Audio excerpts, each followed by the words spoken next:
গাজীপুরের কাশিমপুরে বিদ্যুৎপৃষ্ট হয়ে এক তরুণ ঔষধ ব্যবসায়ীর মর্মান্তিক মৃত্যু হয়েছে।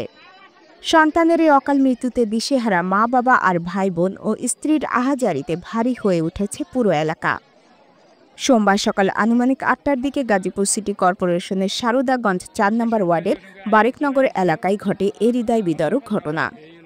স্থানীয় সূত্রে জানা যায়, নিত্যদিনের মতো সকালে নিজের ফার্মেসি খুলে বিদ্যুৎ সংক্রান্ত কিছু কাজ করছিলেন ব্যবসায়ী ইমরান হোসেন।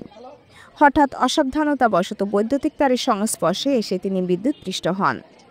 অচেতন অবস্থায় তাকে দ্রুত স্থানীয় হাসপাতালে নেওয়া হলে কর্তব্যরত চিকিৎসক তাকে মৃত ঘোষণা করেন। ২৫ বছর বয়সী নিহত ইমরান হোসেন সারদাগঞ্জ বারেকনগর এলাকার মেহের আলীর ছেলে। পেছনে রেখে গেছেন ২ বছর বয়সী সন্তান সহ শোকাতুর পরিবার। এই অকাল মৃত্যুতে এলাকা জুড়ে নেমে এসেছে শোকের ছায়া। স্থানীয়রা জানান, পরিশ্রমী ও সবার প্রিয় মানুষ ছিলেন ইমরান।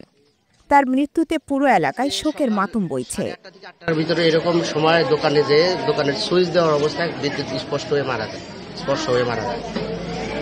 এটা তথ্য পাইছি এবং জানি। ব্যবসা করতো উনি ফার্মেসিতে যে বারেকনগর এখানে একটা ফার্মেসি আছে, ফার্মেসির ওষুধ বিক্রি করতো, ফার্মেসির ব্যবসা করতো।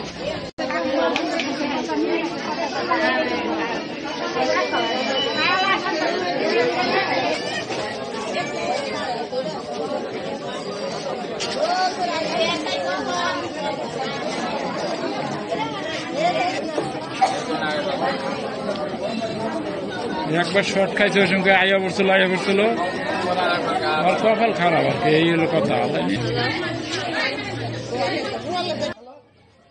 সাবিনা ইয়াসমিনের তথ্য ও চিত্রে আয়েশা আক্তার, চ্যানেল 21, গাজীপুর।